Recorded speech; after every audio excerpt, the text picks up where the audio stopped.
Olá, louvado seja nosso Senhor Jesus Cristo, para sempre seja louvado. Glória ao Pai, ao Filho e ao Espírito Santo, como era no princípio, agora e sempre. Amém. Queridos irmãos e irmãs, paroquianos da nossa paróquia, Nossa Senhora da Abadia, Lagoa da Confusão, Diocese de Cristalândia, graça e paz. Terceiro domingo da Quaresma, dia 12 de março de 2023, pedindo a Deus que abençoe e ilumine a todos nós. E o evangelho que nós temos é tirado de João, capítulo 4, versículos de 5 a 42.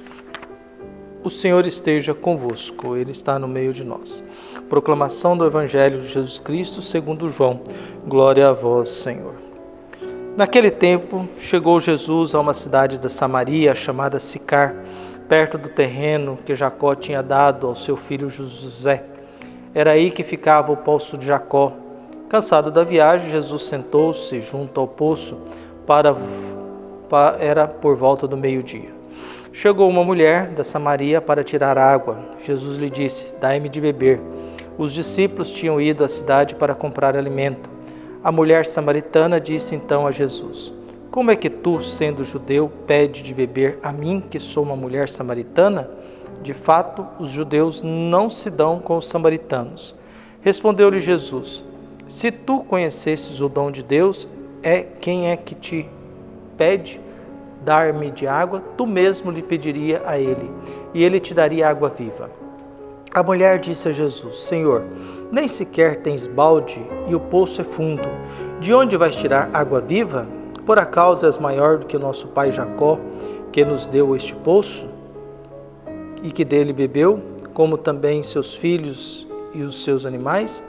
Respondeu Jesus: "Todo aquele que bebe desta água terá sede de novo, mas quem bebe da água que eu lhe darei, esse nunca mais terá sede.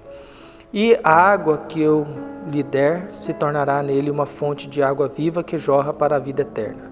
A mulher disse a Jesus: "Senhor, dai-me desta água para que eu não tenha mais sede e nem tenha que vir aqui para tirá-la." Jesus lhe disse: "Vai chamar teu marido e volta aqui." A mulher respondeu: "Eu não tenho marido." Jesus disse: "Dissestes bem que não tens marido, pois tu tivesses 5 maridos e o que tens agora não é teu marido. Nisso falastes a verdade."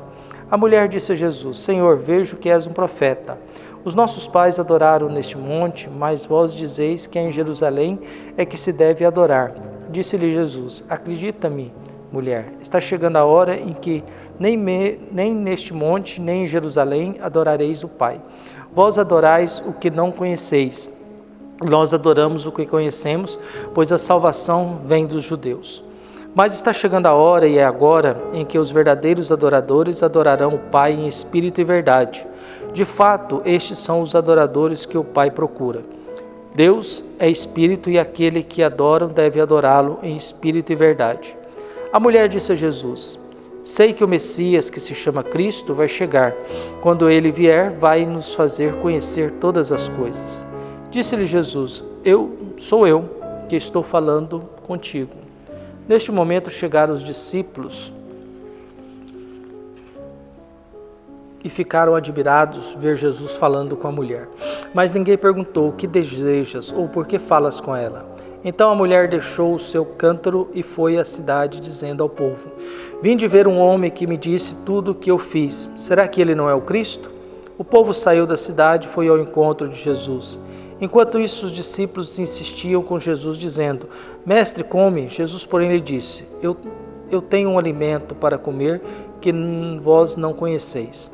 Os discípulos comentavam entre si: "Será que alguém trouxe alguma coisa para ele comer?" Disse-lhe Jesus: "O meu alimento é fazer a vontade daquele que me enviou e realizar a sua obra. Não dizeis vós: ainda 4 meses e aí vem a colheita? Pois eu vos digo: levantai os olhos e vede nos campos, eles estão dourados para a colheita. O ceifeiro já está recebendo o salário e recolhe fruto para a vida eterna. Assim, o que semeia se alegra junto com o que colhe. Pois é verdade o provérbio que diz: um é o que semeia, outro o que colhe. Eu vos enviei para colher aquilo que não trabalhastes. Outros trabalhadores, e vós entrastes no trabalho deles." Muitos samaritanos daquela cidade abraçaram a fé em Jesus por causa da palavra da mulher que testemunhava. Ele me disse tudo o que eu fiz. Por isso, os samaritanos vieram ao encontro de Jesus e pediram que permanecesse com eles. Jesus permaneceu aí 2 dias, e muitos outros creram por causa da sua palavra. E disseram à mulher: já não cremos por causa da tua palavra, pois nós mesmos ouvimos e sabemos que este é verdadeiramente o Salvador do mundo. Palavra da salvação. Glória a vós, Senhor. Queridos paroquianos, irmãos e irmãs na fé, graça e paz, nós pedimos a Deus que abençoe, ilumine e guie o nosso coração sempre. Dizia nosso Rubem Alves, de 1933 a 2014, nós não vemos o que vemos, nós vemos o que somos. Só veem as belezas do mundo aqueles que têm beleza dentro de si.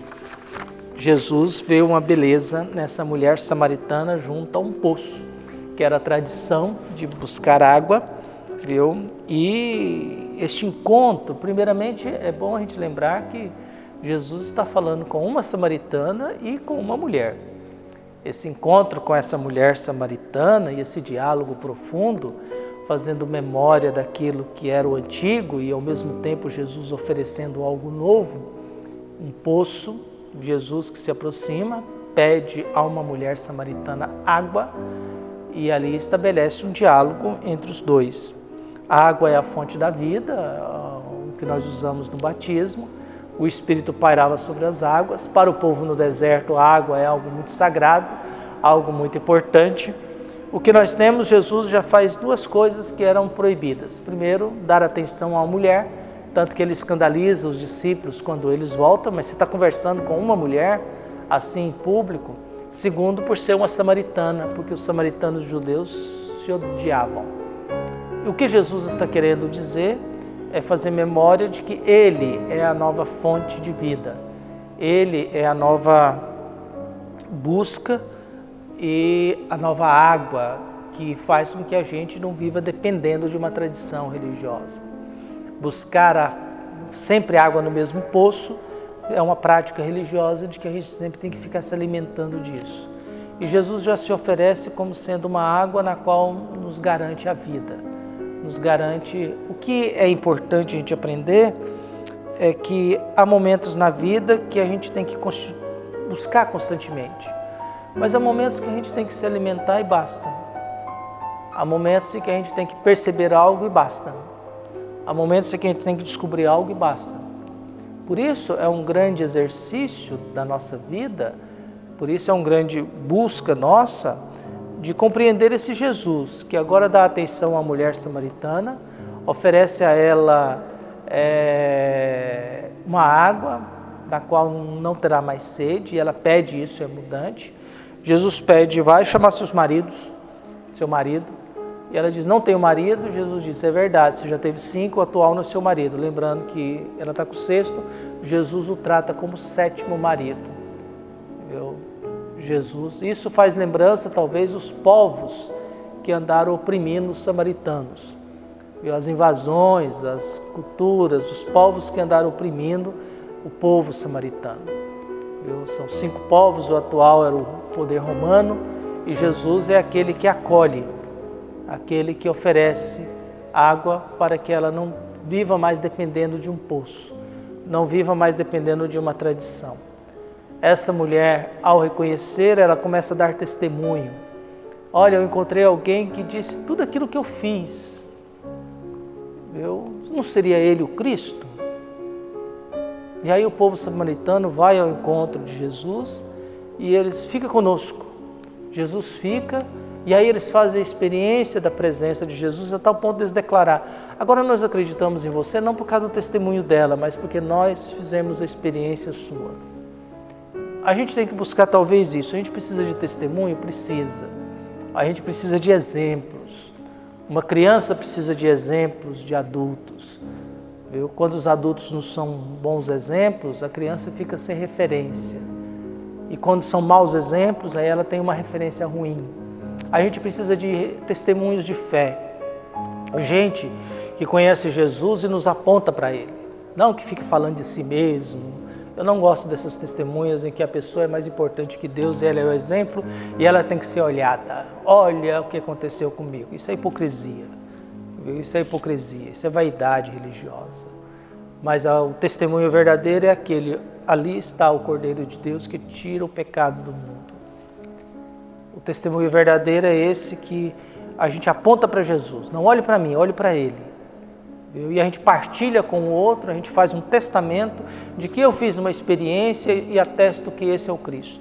Então olhe para Ele. Esse é um testemunho de um cristão. Olhe para Jesus. E eu sempre lutei para isso. Nada na igreja é maior do que Jesus. E eu nunca posso ser maior do que Jesus. Eu nunca devo ser o centro das atenções. Eu nunca devo ser aplaudido numa celebração. Eu nunca devo ser idolatrado numa celebração.